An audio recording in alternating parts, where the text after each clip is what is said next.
Good evening, my Real News Midday TV family. Welcome back to the channel for another news update for Friday, September 12, 2025.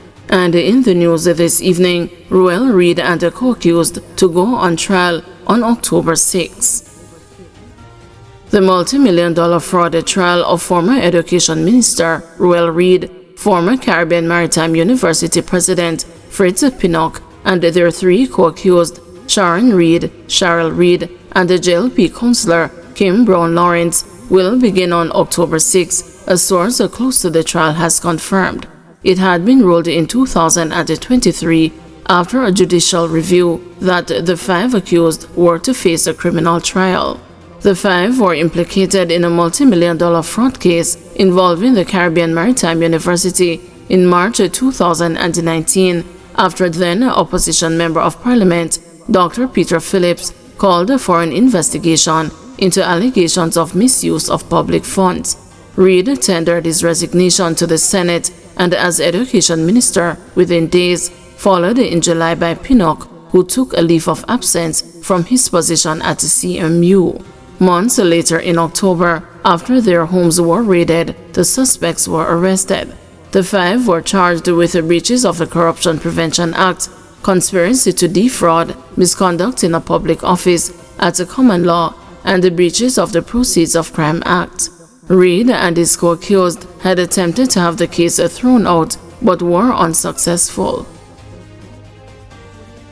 Firefighters from three parishes monitor an overturned petrol tanker in Trelawney. Members of the Jamaica Fire Brigade and the Jamaica Constabulary Force are currently on the scene in Kerry Park, where an overturned tanker trailer transporting petrol is blocking the roadway. Vehicular traffic has been diverted. Motorists traveling from Duncans are being routed to Rock via Clarkstown, and the drivers coming from the opposite direction are advised to use the same detour. Firefighters from the neighboring parishes of St. Anne and St. James are assisting their Trelawney counterparts. According to Superintendent Roland Walters, who heads the Trelawney Division of the Jamaica Fire Brigade, firefighters responded swiftly after receiving the call shortly after 8 a.m. on Friday. At about 8:12 a.m., we received a call that a tanker trailer transporting butane overturned in the Kerry Park area.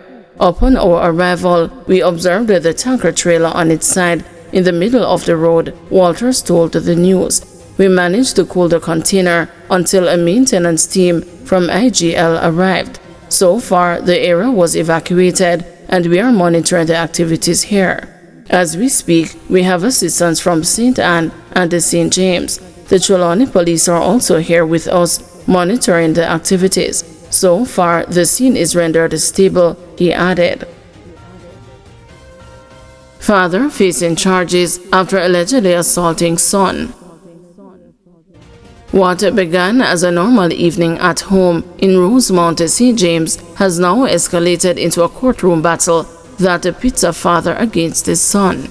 As a result, Devon Watson stood before the St. James Parish Court Wednesday, called to answer a charge of assault occasioning bodily harm. According to the prosecution, the events unfolded about 5:30 p.m. on August 9. The complainant was inside his home when Watson, his father, returned. Seated on the couch, the complainant was speaking on the phone with his stepmother when the situation suddenly turned hostile. Watson allegedly kicked the phone from his son's hand before striking him in the face. The blow, prosecutors told the court, left the young man in pain with visible swelling to his face. The matter was reported to the police, and following investigations, Watson was arrested and charged. When asked by Judge Natisha Fairclough Hilton if he had struck his son, Watson denied the allegation, placing himself in direct conflict with the complainant's account. The court was left to weigh two opposing versions of the same domestic dispute. The judge then directed that the matter proceed to case management on September 24. In the meantime, Watson's bail was extended, granting him temporary freedom while the case continues. Spanish Town mayor charged with assault after Election Day altercation. Mayor of Spanish Town Norman Scott has been charged with assault occasioning actual bodily harm and malicious destruction of property in connection with an incident at a polling station in St. Elizabeth during the September 3 general election.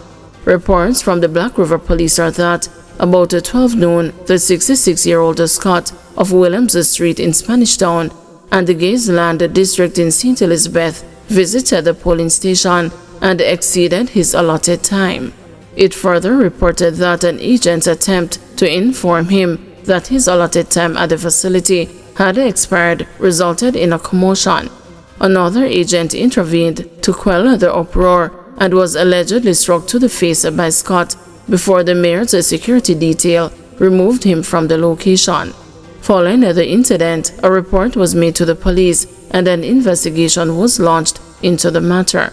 Scott had denied any wrongdoing in the matter on Election Day.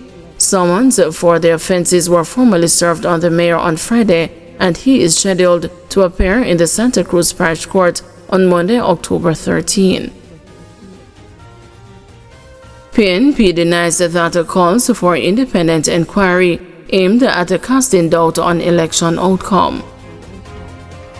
The People's National Party has rubbished the claims by the Jamaica Labour Party that it is trying to cast a doubt on the legitimacy of the general election outcome with calls for an independent inquiry.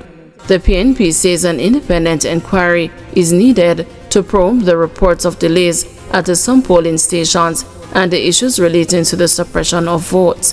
The JLP campaign chairman, Dr. Christopher Tufton, says that the mechanism is already in place for a review conducted by the Electoral Commission of Jamaica, which comprises members of both major political parties, adding that the call by the PNP only serves to fuel a level of uncertainty and anger among its supporters.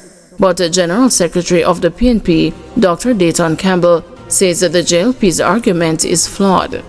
The specious argument appears factual on the face of it. As you dig deep into it, you realize that it's actually not correct. To suggest that because we have members on the ECJ that we have to take responsibility for how the EOJ executes their work means that there's a significant deficit of knowledge with Minister Tufton. The ECJ is like the board, and the EOJ deals with the operation. You have presiding officers, you have poll clerks. The ECJ has ink. If those ink gets into the community, how does being a member of the ECJ stop that from happening? How would we stop that from happening? By having presiding officers who are not properly trained or who deliberately slow down the voting process so that an individual is standing in line for 2 or 3 hours. What would a member of the ECJ have to do with that?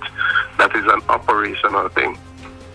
And we are calling on the members of the Labour Party, the leadership, to rein in their supporters and for them to understand that we do believe in a democratic process and we have to accept the outcome. Similarly to how we have accepted the result at the national level, it can't be that they accept it at the national level, but at the constituency level they are reluctant to accept that Isaac Buchanan did defeat Anne-Marie Vaz in a free and fair election that took place in East Portland, and that as the duly elected representative, he should be accorded with all the respect and the authority that should be conveyed on such an office.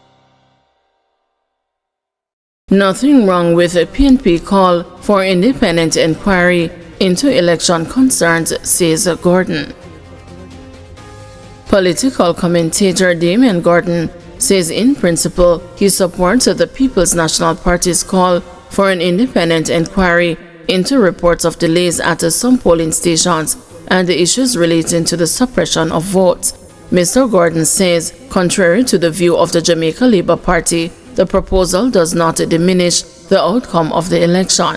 He spoke in an interview with the news on Friday, a day after the PNP outlined its concerns at a press conference, stressing that any irregularity must be investigated to prevent a recurrence.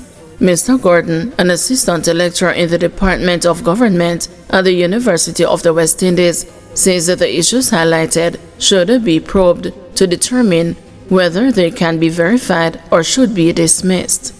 I think that if concerns of come to the party from election workers and I know at least one, NGO.